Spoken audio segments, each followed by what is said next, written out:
Hello. Welcome to the Spread NESN Football Picks Podcast. I am NESN.com's Mike Cole, joined once again, and as always, by Ricky Doyle. Ricky, let's hope for a little smoother week this week. Yeah. Why? You didn't think last week was a good one? I thought we handled it with a plum as much as we could.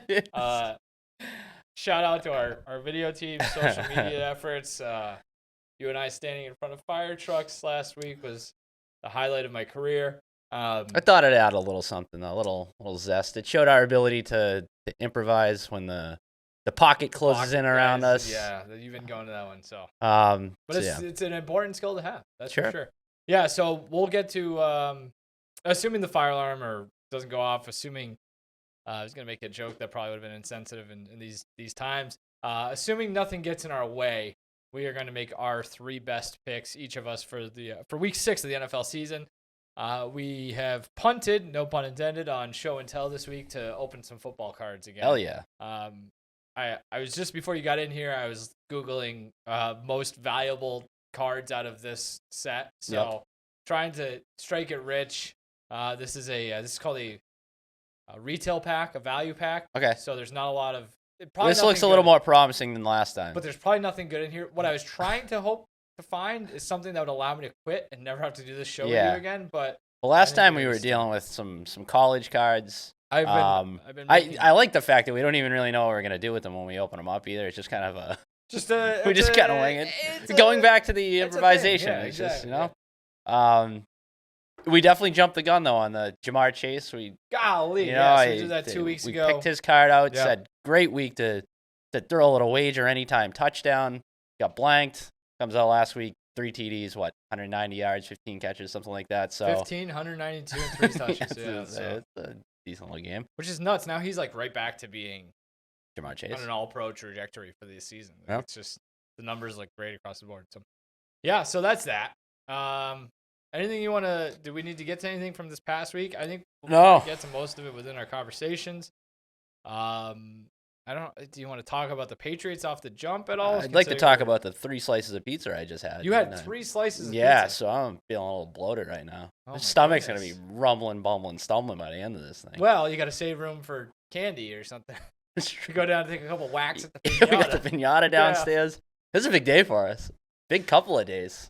Yeah. Here in Watertown, Mass. Football. Hockey's back, so we've got that on the mind as well. My tea is back for those who are really worried about that. Following the saga. I go downstairs, get the tea, come up the stairs, spilt a little bit. Downstairs, by the way, the lids were not fitting, so I had to come up without a lid.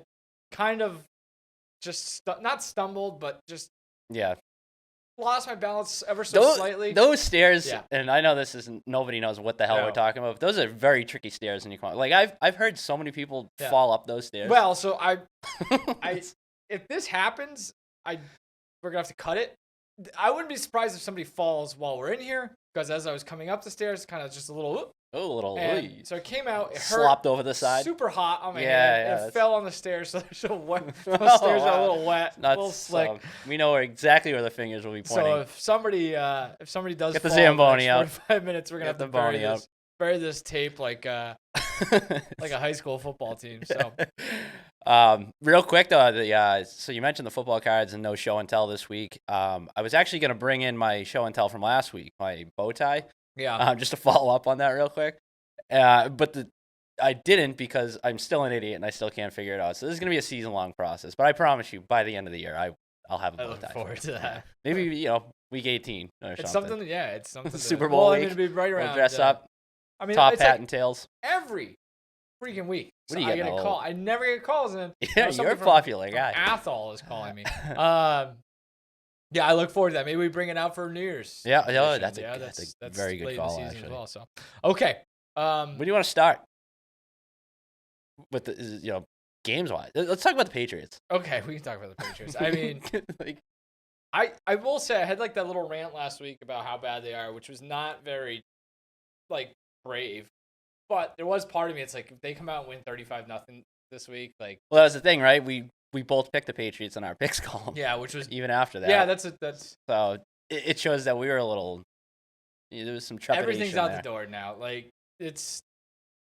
I don't know if they can fix it at all. I think they probably won't go like 1-16 or anything like that. It wouldn't surprise me at all if they won this week. I think they go to Vegas this week, play the Raiders. Raiders on a short week after Monday night. I don't think the Raiders were super impressive against the Packers.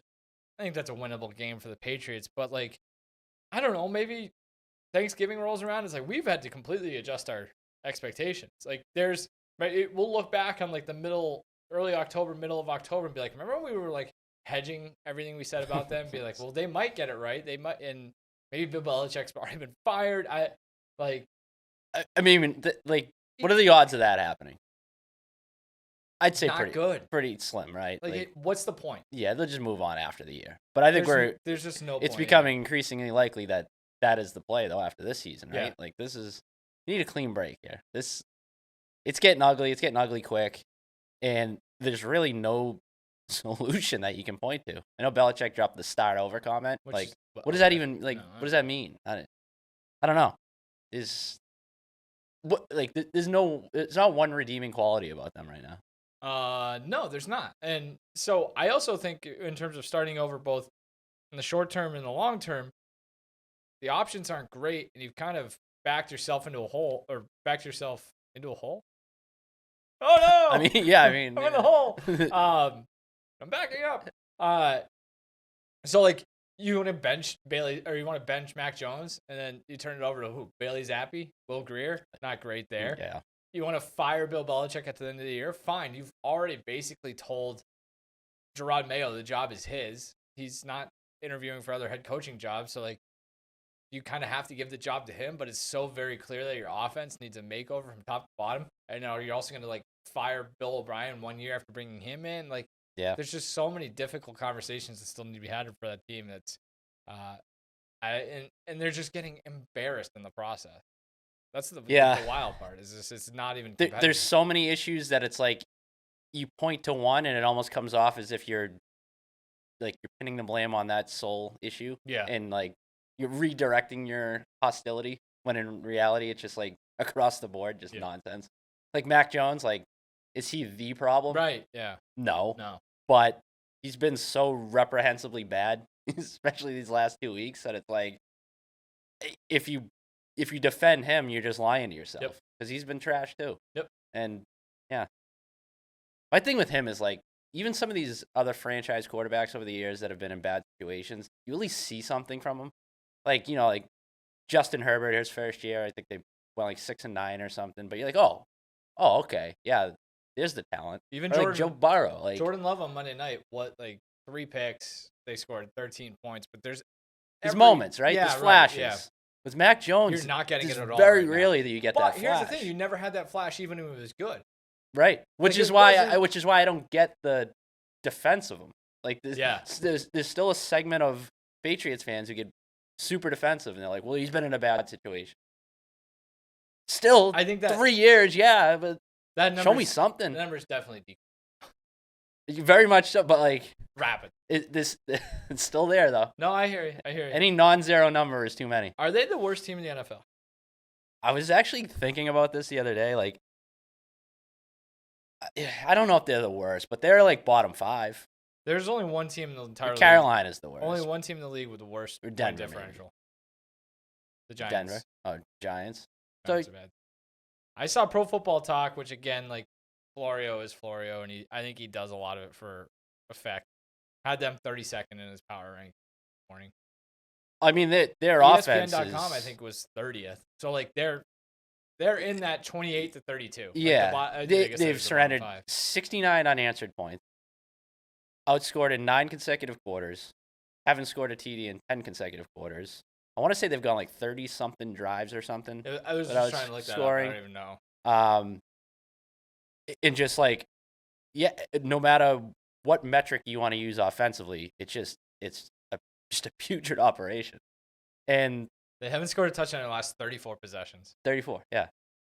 So I don't know. And now you get into the point where there's these reports coming out, like that quote from Mac Jones is someone close to Mac Jones telling Fox Sports again the garbage tastes good or something. If it's like, so now we're getting into the finger pointing zone. If that happened, and I guess you can define close any number of ways, but like that's game over. It's done. Like he has to go. Like that's not necessarily saying like Bill or well, that's game over for the entire Patriot way, or lack of a better term. Like it's talking done. about it's over. It's his teammates. It's not just the fact that he got saddled with 2 doofuses last year. There's nothing around it.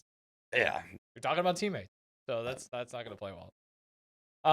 Yeah, it is funny. Like, I guess since we're from New England, we see it closely. Like, we feel obligated to make it part of our show. Like, yeah, I think the scary thing is if we were in Denver or in Texas, we wouldn't be talking about the Patriots at all, except to maybe say, Jesus Christ, they're bad. So, they've become almost irrelevant in a heartbeat. I think I don't know how that gets better, too. So, like, say you fire Belichick at the end of the season.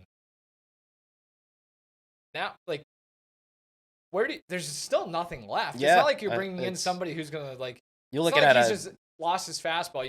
You bring in a different coach, and they're just going to take this team that's talented and turn it around. Like, it's just the talent isn't there either. There's no talent. You're close to a full. I know you're close to a full teardown. It's amazing that your first round pick from this past year is probably your second best player. Yeah, that's like you can make that case. Yep. It's like, well, that's not good. No, that is not good. that's not good. No. Yeah, it is. Yeah. Anywho, are you like you don't care anymore, right? Like, no. You're an adult. Yeah. I mean, as much as I can be. Yeah. That's a coming from a guy who just threw back the 3 slices of pizza and is complaining about his stomach coming in here. Get a tummy ache. But yeah, I'm an adult. The Jets have scored 38 more points than they have. I mean, it's just yikes. Unbelievable. All right, let's get into our picks. I think they're good segue. Oh, okay. 3-unit pick. What's your 3-unit pick? Going under. Okay. Eagles at the Jets. And a lot of this stems from, I mean, I think that Philly pass rush could have a field day with that Jets offensive line. Under right now, as of this recording on Tuesday, it's 40. What do we got? 42 up there. Yeah, Zach Wilson pressured on 30.1% of his dropbacks. Only Geno Smith pressured at a higher rate. Jets 27th in pass block win rate. Just lost Elijah Vera Tucker for the second straight season. Dwayne Brown still on IR. Meanwhile, Philly's defensive front know how good they can be.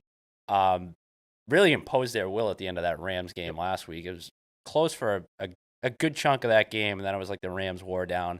I could see this playing out similarly. Jets obviously scoring the 31 points against Denver, but 2 of those on a safety. You had a 72-yard run mixed in there, and then a late fumble return for a touchdown, so I think that number is skewed a little bit. They will not run for 234 yards against the Eagles, I can guarantee you that. No. Meanwhile, on the other side, I think the Jets' defense could present some matchup problems for the Phillies' offense, which is still kind of finding its way a little bit, it feels like, despite them being 5-0. Jets 5th in EPA per play on first and second downs. Obviously, the Eagles are going to try to run the ball at the 3rd highest rush rate. I think the Jets will be able to stop that a little bit. And look, this Jets defense, they've held Josh Allen in check, Patrick Mahomes in check. So we know the talent is there for them to do that. So I just think I'm looking at the total in this game. I would probably lean towards laying the points with the Eagles as well, but I'll take the under here with 42. Yeah, this is not going to be a very entertaining game. This could be a very just ugly looking football game. Yeah, I've tried to talk myself a little bit into. I almost made a bet this. Jets to make the playoffs was basically 6-1, and it was on the heels of the Justin Jefferson IR news. And I was like, what if they go out and trade for Kirk Cousins, either this week or next week? I could turn them around, maybe. So I'd like to see a nice quarterback trade like that mid-season. That would be cool. When was the last time we?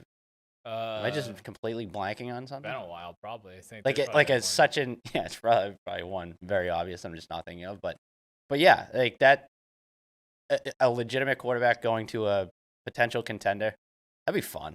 That would be fun. So I'm with you. I don't know how the financials work on that. It was Jimmy Garoppolo. Yeah, that doesn't. Sam Bradford, 2016. Philly to Minnesota. Sure, I'll give it to you. But even then, that's 2016. Vikings won 7-8 against Stars. I know. I don't know when this story. Yeah, it's not something you see every day. Carson Palmer was the one in 2000 something or other. Oh, this story was written in 2018, so it could have happened. My thing with it, and so like, I will say Zach Wilson made a few throws at the end of that game last week. Made some throws in the. But he also was facing the Broncos, so I take that with a grain of salt. Yeah. But yeah, no, it's a week prior against Kansas City, so like, it finally feels like he's playing a little looser. Yeah. Because maybe it's just you get to a point you're like, well, my career is spiraling down the drain anyways. I might as well let it rip. That was the other thing is I was looking at I didn't make the bet because I was like, well, what I feel good about this with Zach Wilson, he's playing a little bit better. The defense is loaded. Their schedule is a gauntlet. Really, like for the middle of the season on. Yeah. And I guess it kind of starts with this game. Right. My 3-unit play, basically all statistically based here. I'm going to take the over in the Cardinals-Rams game. Number's pretty high, 48.5. This is one where it's like I'm getting this pen on paper before it changes to 49. But it's just I'll run through some numbers here. You've got two of the best offenses in the NFL, which is kind of weird to say when you're talking about the Cardinals or the Rams, honestly. But the Rams have stayed largely healthy, so they have by EPA the 9th best offense and by DVOA the 9th best offense. Arizona 13th and 10th respectively. You look at the Rams offense, they're 6th in red zone touchdown percentage. Arizona's 11th. Both teams are also allowing touchdowns on more than half of their opponents' red zone trips. Both are in top half of the league in drives ending in touchdowns, and both are in the bottom 10 of opponents' scoring drive efficiency. That's the other thing. Defenses aren't very good here. The Rams defense, which has been just completely obliterated over the years, 24th in EPA, 27th in DVOA. Cardinals 28th EPA, 30th in DVOA. You also look at too. Arizona ranks top 10 this season in combined points per game. Their games are typically high scoring affairs. Only Chicago has a higher rate of overs so far this season. By the way, I think the over is 5-0 in Bears games, which is probably one of the more peculiar stats of the entire season. That's a lot of just kind of looking at numbers and not really looking at the matchup. I understand that. But I do think, I watched better off looking at the numbers with this game. Yeah, that's true. But I was looking at some of that Bengals-Cardinals game last week. And like we've been one of the main storylines this entire season so far through the first quarter of the year. How broken is Cincinnati's offense? Well, we just talked about how Jamar Chase went off. It certainly didn't look broken against Arizona. And now you've got the Rams got Cooper Kupp back. They're building a little momentum offensively. Like I said, they've largely stayed healthy. I think McVay looks at the tape here and just says there are many ways that we can attack this this defense. I think they go at it there. What's crazy though is you talk about basically talking about the Jimmies and Joes. How many? Let me just look this up.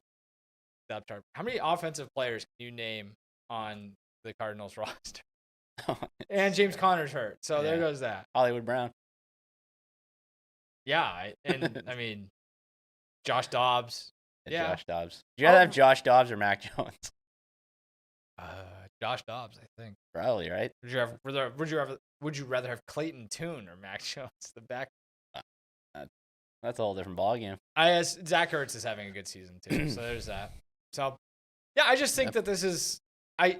You look at this one, and for me, it just screamed 30-27, something like that. We're gonna go over here.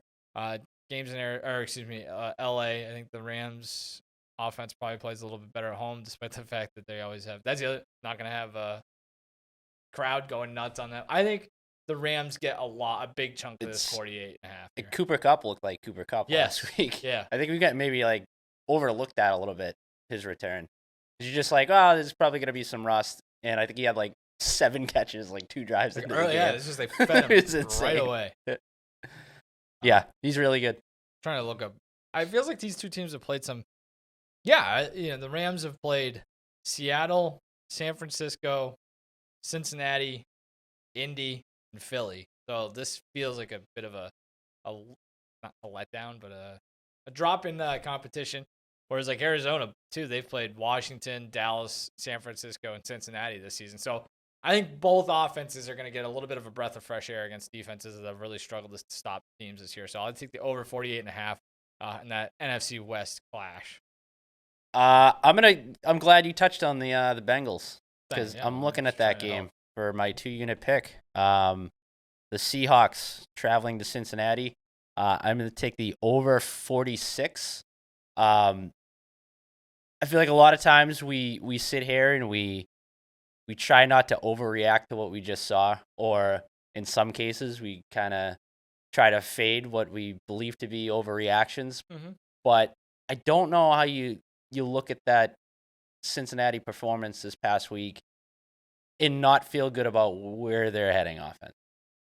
Because for me, it's like, if there was a team that you had some questions about offensively, like talent-wise, then maybe like you could write this off as a 1-week aberration. But the talent is clearly there. Like, this team can score points, and it was very clear that the first few weeks, a lot of their inability to do so stem from Joe Burrow not being 100%. Yep.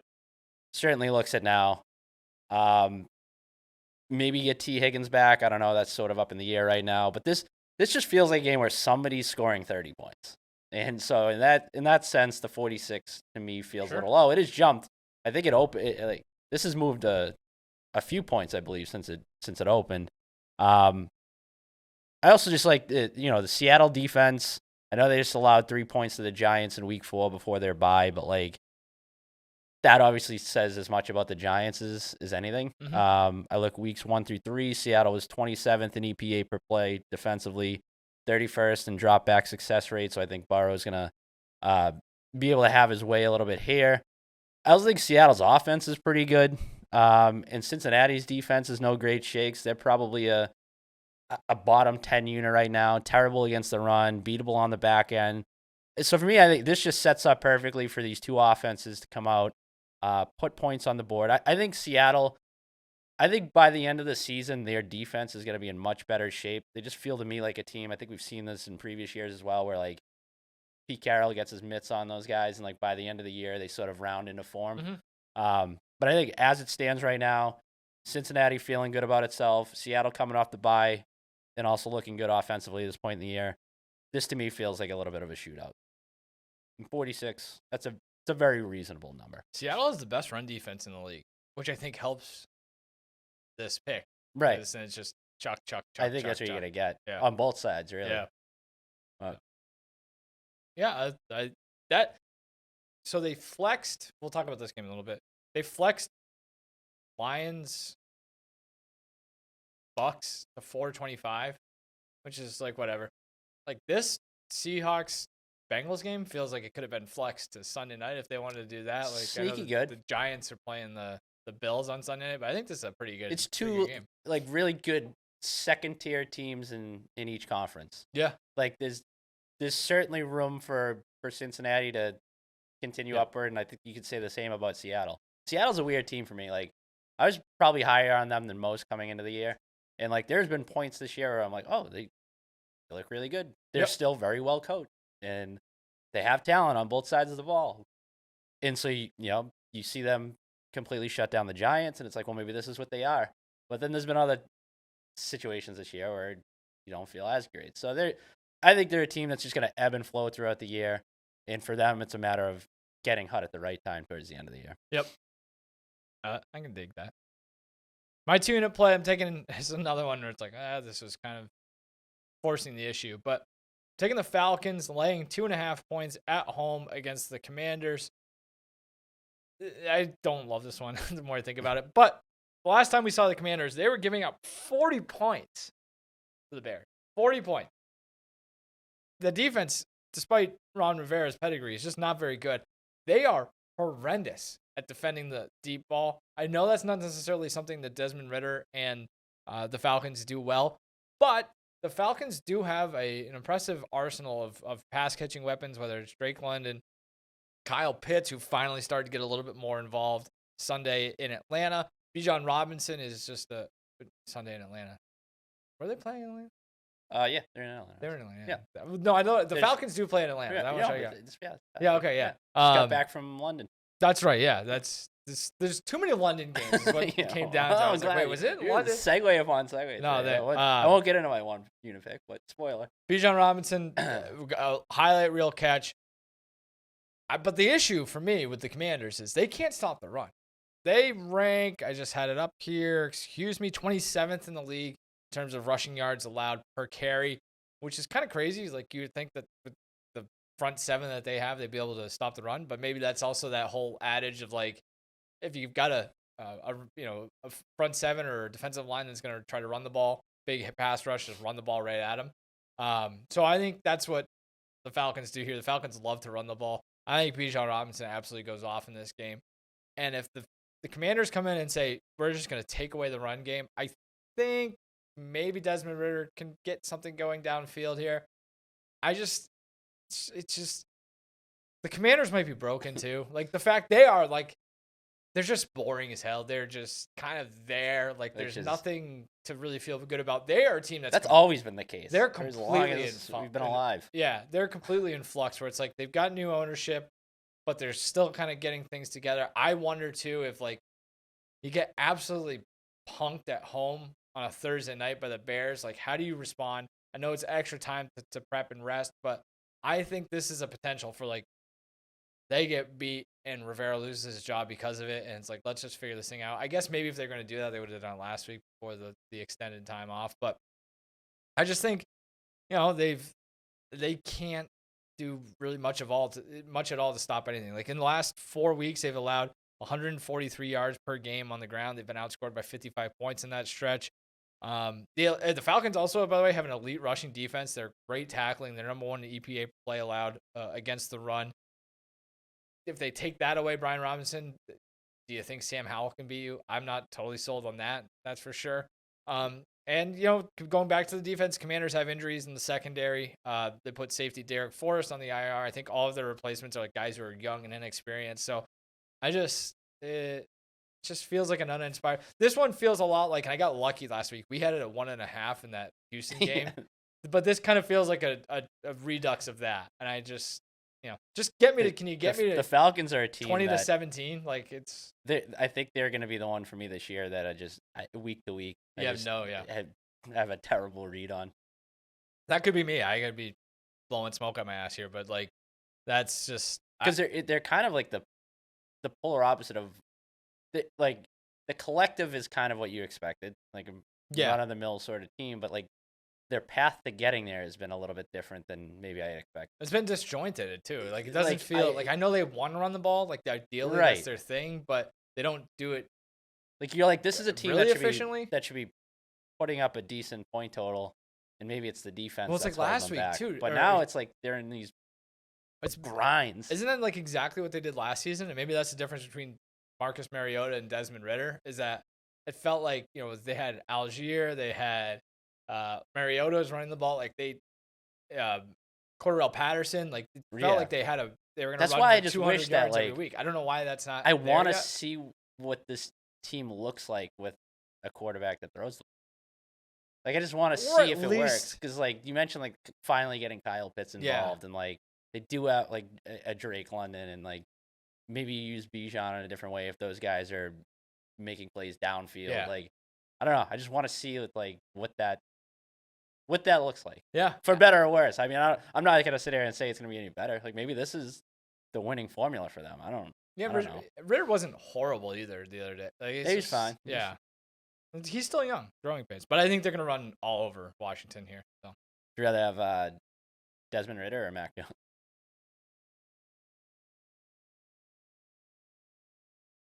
Mac. What about Sam Howell or Mac Jones? Sam Howell. Sam Howell, I don't know. That's Sam Howell. How many career starts does he have? Not a lot, right? Like Mac has been 5. What? Yeah. So we're getting 5, off 6. on Patriots tangents, but like this whole like Mac Jones on the 49ers would be effective. Is that? I think that's underselling how good Brock Purdy is. How much better would he be? I guess that's an unquantifiable thing, but like Mac. Yeah. Oh, I mean. Significantly better, but not the level that Purdy's playing. So that's hard to say. Like I guess like the whole kind of a cop out. Yeah. System's a huge thing. So sure. All right. What's your 1 unit play? So 1 unit, you touched on too many London games. And the Jaguars coming off back-to-back London games, stayed over there. Now they host the Indianapolis Colts. They are 4-point favorites. I'm going to take the Colts. Indianapolis is another one for me that's kind of a weird team, figuring out like how good they actually are. Yeah. I think this is just a tricky spot for Jacksonville. Mentioned coming off the back-to-back London games, like this is first in NFL history, so there's no trends for it really. Like it's no team that's played the 2 games over there, stayed over there. But from a human standpoint, I gotta think that messes with your equilibrium a little bit. You know, you come back, it could be a little jet lag. Yep. I don't know. I think there is something to be said too for just even one London game coming back and having some hiccups. Go to Action Network. There have been 11 teams that have played the following week after traveling to London without the benefit of a bye, and all 11 were either tied or trailing going into the fourth quarter that following. Interesting. The Packers got murdered by the Jets last year. So back from London. This is like dumb play. Indianapolis, whatever you think of them, they're obviously a formidable divisional opponent. I think they can have their way up front on both sides of the ball. Maybe it's Gardner Minshew a revenge game with Anthony Richardson out. Yeah, I think it's just a tough spot for Jacksonville. And really, you know what? There's no let up either. I was looking at Jacksonville's schedule. Schedule makers did not do them any favors. So they get no bye coming off the back-to-back London games. That's their choice, though, right? I think don't teams have I believe so. But I don't think it's their choice to then go That's fair. and play back-to-back road games against New Orleans and Pittsburgh. The New Orleans one being on Thursday night. Oh, that's a at least I got to go on this week. Yeah. So yeah, this is more spot than anything for me. Yep. But I don't know. Indy's one of those teams. This is like Indy is AFC Atlanta. Exactly. Yeah, they're tough to put the finger on. They're gonna play hard. You know, like there's gonna be games. They'll hang around with teams that aren't a weight class above them. Yep. Which I think the jury's still out on Jacksonville despite beating Buffalo, but whatever. Yeah, I'll probably be the last one in on them. Yep, that's fair. All right, my 1 unit play. Talked about this game very briefly. I'm taking the Lions. I'm going to lay the 3 points at Tampa Bay against the Bucs team coming off the bye. I wonder if the Bucs bye came at the worst possible time. They were kind of sneaky rolling or whatever, and now they've just kind of lost all momentum. I also don't think they've really played anyone at all. So they beat Minnesota week 1 at Minnesota, a game that we talked about this before. Like the Vikings absolutely dominated, other than the fact that they threw a bunch of interceptions. That's kind of been their MO for the entire season. That win does not look nearly as impressive as it did before. They beat the Bears, which is whatever. They got beat up on Monday Night Football by Philadelphia, their only loss of the season. And then they beat New Orleans in a pretty resounding win in week four. But that was Derek Carr coming off of injuring his throwing shoulder. And if you go back in that game, Carr missed 2 deep throws. I forget to whom, but Dennis Allen even said after the game, it's like, if he's healthy, he probably makes those throws. I think he was short on both throws. That could have completely changed that game. I think the Saints, at the end of the day, are going to be better than the Bucs. So I don't want to completely discount that win for the Bucs, but it was also a lucky win. You look at 2. They have some studs defensively, but they've been susceptible to big plays. They've allowed 19, and that's just through 4 games. They've had their bye already, which is among the worst in the league. They're -4 in big play differential. And now here comes Detroit. And this also is more about Detroit. I feel like the Lions, a little bumpy to start the year, but they've really settled in, starting with that Thursday night game against Green Bay. They looked pretty impressive last week as well. Only Miami and the Chargers, are averaging more big plays per game than Detroit. So I think there's going to be some big play potential for them here against this Tampa Bay defense. And if there's not, they've been super efficient. Like they can move the ball in 2 ways, in different ways. Like they can go big play, chunk play, or they can go down the field. They're the 5th best on offense, the 5th best offense on 1st and 2nd down. They have the 7th best red zone offense. So that tells me that they They're getting ahead of the chains. They're sustaining drives, and when they get down near the goal line, they're punching in. So, like I said, they can get you with big plays. They can get you with sustained offensive success. You look at, Tampa Bay doesn't really do anything especially great either. They are +7 in turnover differential. I don't want to completely discount that, but Detroit, can you just keep, Jared Goff, can you protect the football? They've turned it over twice over the last 3 games, so they should be okay in that regard. And also, this is maybe a me thing. The Lions defense might be a little underrated, or at least under the radar. I didn't realize that they've been as good as they have been. They ranked 7th DVOA. Obviously, they've got some skill players on that side of the ball. They've really invested heavily in the draft the last couple of years. So, I don't know. This looks like one where I know you're laying points on the road here with a dome team going outside, but I just think this might be the last week where you can get a relative, not discount, but you don't have to pay a premium for the Lions. Like, what do you think the Lions are? Goff's been good. Yeah. Like, he's looked good. I've heard people even say, he's a sneaky MVP candidate. I mean, you look at the numbers, and he's certainly in there, right? Like, I know, we're getting to the point where Purdy is sort of the man of the hour that's sneaking up. But I think Goff has been almost as good, with a team that clearly doesn't have as much talent around him, but is still, still has the personnel to. I mean, they're clearly the best team in that division, without question. Clearly, yeah. And where do they fit in the NFC? They're they could win a play. Are they the second best team in the NFC? They could sneak into the NFC Championship, right? I don't think they could be sneaking in. I think. But I think I'm just right now putting them a notch below San Francisco and Philly. So they're third in the NFC. I guess I forgot about. So you think they're better than Dallas? I think them and Dallas are right there. I'd put them over Dallas. I think that would be a very good playoff. That'd be a great game because the Dallas defense. That would be a fun playoff game. So I looked it up. Jared Goff 30-1 still to win MVP. Brock Purdy, you mentioned 7-1. Mahomes, Tua, Hurts, Allen, Purdy, Herbert, McCaffrey, Lawrence, Lamar, Goff. You know what's amazing about those 2 quarterbacks too, and Purdy and Goff, is that to one of your initial points, they're pushing the ball downfield too.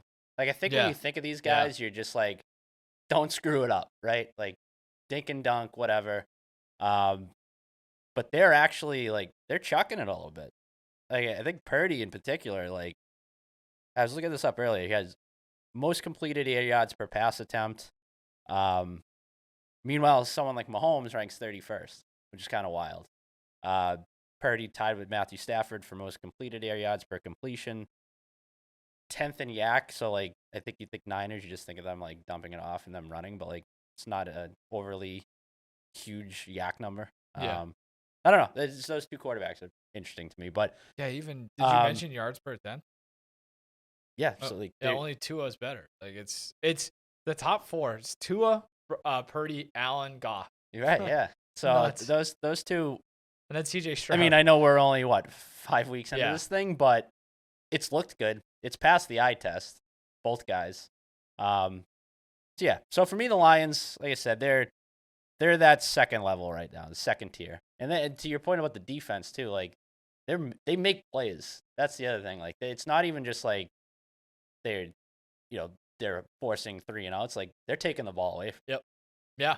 So Ben Johnson is going to be the number 1 head coaching candidate at the end of the season. I think it's. People are talking about the fact that they went in or they played Carolina. Carolina missed on that, and they just ran it up on them. I feel like Tampa's a team that probably could have used them too if they'd gone off. I think that the Carolina win by the Lions was a really good indication of how far they've come too. That's a game they should blow them out. They sleepwalked. And they did blow them out. Yeah, exactly. I feel like the Lions of maybe even last year or previous years, obviously, but that had classic letdown written all over it. And the fact that they went and they took care of business. It's a microcosm for the entire season too, because they came into this year with expectations and it hasn't looked perfect through 5 weeks, but they're 4-1. Yeah. There you go. Whereas things in the past would go awry at a certain point. It's like, no, now that the breaks are starting to work in their favor. So I'd still be curious to see them in the playoffs, and it feels like we will. Dan Campbell in a 1-game sample size, bullets start flying. Like, what do what's your decision making process? I need it though. I need that. I do too. That'd be awesome. Yeah, the guy's just losing his mind. So, all right, that Lions Cowboys. I need to. It's a good call. Yeah. So, all right, we're not doing show and tell. You want to open some football cards? Open some cards. Let's see if I. And we'll figure out what to do with them after. Start here. All right. How many cards are in that pack? This is a value pack, so there are 15 cards here. So I guess we'll just kind of do this the way we did last time. I'm going to look through these to make sure there's nothing in here. No funny business, no jokers. We don't need to. No disrespect to the men on the other side of the football, but we're not going to deal with defensive players. So Tariq Woolen, you're out. All right. Sam Williams, you're out. That's a Tariq Woolen rookie card, so that's something. Let's see these guys. So what are we gonna do? We're gonna pick a card and we'll just. Yeah, I'll just give you a card. And you can kind of. We'll see riff. Maybe throw out a prop bet. Yep. Oh, this is a cool card. That's a clear vision. Sauce Gardner. You might want to hang on to that one. That's going in the PC as they call it, the private collection. Isaiah Spiller, is he even playing? All right. All right. These guys are legit. So, just pick one out of here. I'll put it in my hat. No, I don't want to dent the corner. It's true. Just pick one. Yeah. You are looking to spin a profit here. Yeah, exactly. Oh, that's a good one to pick. Is this a good one? Yeah. Oh, Brock Purdy. What haven't we said about him? Yeah, it's actually not a good pick because it's a guy we've talked about a ton. Yeah. So all right. There you really favoring the left side. Yeah. Josh Allen. So should we? Yeah, I don't know. Do we want to reset the MVP discussion? We just kind of mentioned that real quickly. Actually, I do. I would like to do that. Let's talk MVP because packages are flying. Like, we're 5 weeks into the season. I don't know who the MVP is. I know, like I said, Patrick Mahomes is a plus 350 favorite ahead of Tua 5-1, Jalen Hurts 6-1, Josh Allen 7-1, Brock Purdy 7-1, and then it jumps to Justin Herbert 14-1. These are all according to FanDuel Sportsbook. I'm looking down the list, man. Like let me throw a name at you. There's nothing about any of those guys that's been overly impressive. Like maybe there's just not.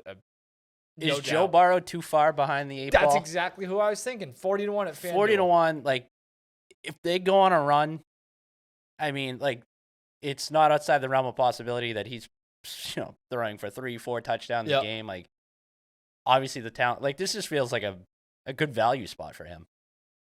Yeah, I agree. That division is because up for grabs. Again, we're having the same conversation about MVP we had at the start of the year. It's like it's kind of played out the way. I guess Tua has a chance to. Maybe you're gonna get value here at Tua at 5-1, where he's not the favorite. Where like Achan's hurt, so like the offense might not be as good as it's been in the past couple of weeks. But like Mahomes has just been Mahomes, which is. Again, maybe he pays like the Jordan tax or whatever. It's these guys who have been so good, you almost take it for granted. You want to give it to somebody else. Jalen Hurts, whatever. Josh Allen, whatever. Purdy, I guess, at 7-1. But like, do I really want to put anything behind Brock Purdy at 7-1? So yeah, I go down the board, and I think that 40-1 on Joe Burrow. That's the one that's jumping out to me. I think Goff 30, maybe. And you want to go a little farther down the board? I don't know how this happens without Tua winning the MVP, but Tyreek Hill at 75-1. It feels like every week he puts up. I mean, he's 180 yards. He's. I gotta look this up. He's probably the favorite for. Yeah, you know what I wish I had bet? That stupid parlay I talked about at the start of the year, parlaying Micah Parsons and Tyreek Hill, offensive and defensive players of the year. 2 favorites right now. God damn. Co-favorites. What an idiot. He's got 181 yards last week, 157 2 weeks ago. I mean. Nobody's going to, but voters are not going to give it to Tyreek. So is Josh Allen at 7-1 not like that's a decent player, that's right? That's fine, yeah. Like that's they're going to be in there at the end of the year, and the numbers are going to be there. Lamar at 20-1 feels like not a bad idea either. Yeah, there's something about that offense that just doesn't feel right. But he's running a ton. Like it feels like even more than. I don't know. Stick with them. Yeah, you're right. It doesn't look great. Doesn't feel great. I'm trying to see what else we have in here. Too bad you didn't pull Damian Pierce. Traylon Burks. Sure, that would have been we got Sam scintillating discourse. Sam Howell, where is he on the MVP market? What do you think about Buffalo this week, though? Laying 14 against the Giants. tie everything, come full circle on it all, and how much you love the Giants. I'm going to be going to bed at 9:30 that night. I will probably watch a second of that game. I mean, we were saying this before we came on, though, that, like, I'm starting to not be afraid to lay that many points. Yeah, I'll lay those. The Giants feel like what did the Giants do last year? I don't know how that happened, but they suck. Yeah, no,